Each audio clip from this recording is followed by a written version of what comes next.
جب پچھلا دور تھا اسے 30 سال پہلے گرمیوں کے روزوں کا، تو ہمارے ہاں ایک مہم چلی تھی، ایک تجویز آئی تھی، بحث چلی تھی۔ ایک صاحب کا بڑا تفصیلی مضمون چھپا، اس نے کہا یار یہ گرمیوں کے روزے، جون کے روزے، جولائی کے روزے، اگست کے روزے، یہ بھٹی پہ کام کرنے والے مزدور کے لیے اور کدو کرنے والے کاشتکار کے لیے، کدو کرنا بڑا مشکل مسئلہ ہوتا ہے۔ کدو کرنا یہ مونجی لگانا، سخت اوپر سے دھوپ پڑ رہی ہے، آگ برس رہی ہے، نیچے گرم پانی ہے، اور ایک ایک پودا کر کے لگانا ہے، اور ہمارے اس نے کہا یار علماء کرام کو تھوڑا سا عمر پہ ترس کرنا چاہیے۔ یہ جو رمضان گھومتا پھرتا ہے اور کبھی اگست میں آ جاتا ہے اور کبھی جولائی میں آ جاتا ہے اور کبھی جون میں آ جاتا ہے، علماء کرام کو چاہیے کہ وہ اجتہاد کر کے رمضان کا گھومنا پھرنا بند کریں۔ آج کل ہمارے ہاں اجتہاد کا خاص تصور ہے۔ ایک اجتہاد کا تصور ہے شرعی، وہ تو تھا، ہے، رہے گا۔ ایک اجتہاد کا تصور ہے ہمارا۔ شریعت میں اجتہاد کا تصور یہ ہے کہ کسی مسئلے میں قرآن پاک کا حکم واضح نہیں ہے، جناب نبی کریم صلی اللہ علیہ وسلم کا کوئی حکم ارشاد نہیں ہے، نیا مسئلہ ہے، قرآن پاک میں نہیں مل رہا، حدیث میں نہیں مل رہا، تو علماء کرام قرآن و سنت کی روشنی میں کچھ شرائط کے ساتھ اس مسئلے کا حل نکالیں۔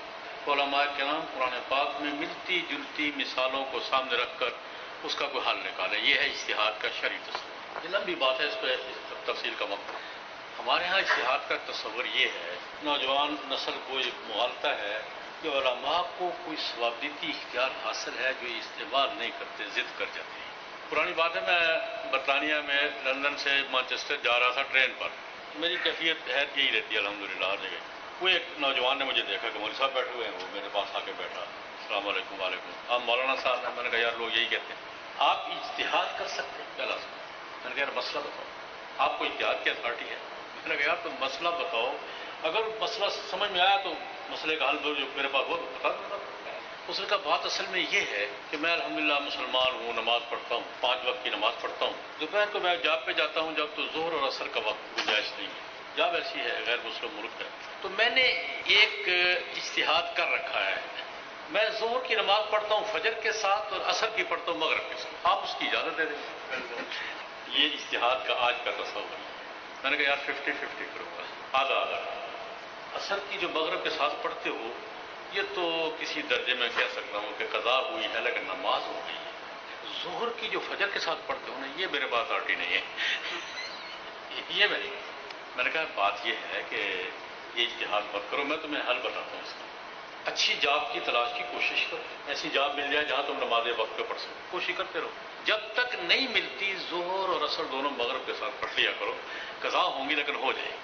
میں یہ بات اس کی کہ آج کل ہمارے ہاں اجتہاد کا تصور یہ ہے کہ جس طرح پاپائے روم کو اختیارات حاصل ہیں کہ وہ جب چاہے کسی حلال کو حرام کر دے، کسی حرام کو حلال کر دے، علماء کو بھی شاید کوئی اختیارات حاصل ہیں لیکن یہ استعمال نہیں کرتے، ضدی لوگ ہیں۔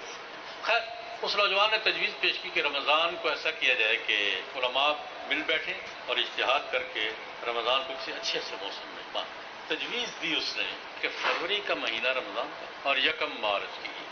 اس نے کہا رمضان بھی ٹھنڈا ہو جائے گا اور عید کا جھگڑا بھی طے ہو جائے گا اور دونوں مسئلے حل ہو جائیں گے۔ اس پر بحث ہو، میں نے بھی بحث میں حصہ لیا۔ اسی وقت میں نے پھر یہ سارا دیکھا تو وہ یہ روایات میرے سامنے آئی۔ تفسیر بصری میں لکھا ہے کہ بنی اسرائیل میں بھی رمضان ہی کے ان کا رمضان بھی سارا سال گھومتا تھا، ان کو بھی جولائی اور اگست کے روزے تنگ کرتے تھے، انہوں نے بھی یہی تجویز پیش کی علماء کے سامنے، ان کے علماء نے بات مانی۔ روایات میں لکھا ہے کہ جب علماء نے فیصلہ کیا ان کے، چلو یہ تھوڑی سی لوگوں کو سہولت دے دیتے ہیں، تھوڑی ریلیف دے دیتے ہیں لوگوں کو کہ روزے ٹھنڈے موسم میں رکھ لیا کرو، لیکن چونکہ گڑبڑ کر رہے ہیں یہ ساز تھا، 30 تو پورے رکھیں گے، 7-10 رکھیں گے کفارے۔ یہ جو مذہبی عیسائی روزے رکھتے ہیں، ایسٹر ان کی عید الفطر ہے جو اپریل کے پہلے عشرے کے دوران کسی کو یہ قرار دے دیتے ہیں، وہ ایسٹر ان کی عید الفطر ہوتی ہے، لیکن کیا یہ کہ 30 پورے رکھیں گے اور 10 روزے رکھیں گے کفارے کے کہ یہ جو گڑبڑ کرے یہ کور ہو جائے۔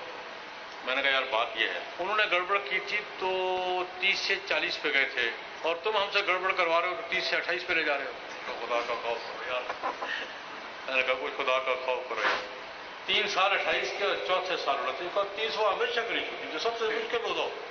تو میں نے عرض کیا کہ بنی اسرائیل میں بھی رمضان چاند کا مہینہ تھا تفصیلی روایات کے مطابق، اور وہ بھی سارے سال میں گھومتا تھا، انہوں نے رد و بدل کیا، اسلام نے واپس سابقہ پوزیشن بحال کر دی، روزے ہوں گے رمضان کے اور سارے سال میں اسی طرح گردش کریں گے، اور روزے کا دورانیہ کام کر دیا کہ روزے میں رات خارج کر دی، صبح طلوع فجر سے روزہ شروع ہوگا اور غروب آفتاب تک روزہ رہے گا۔ یہ اسلام نے دو اصلاحات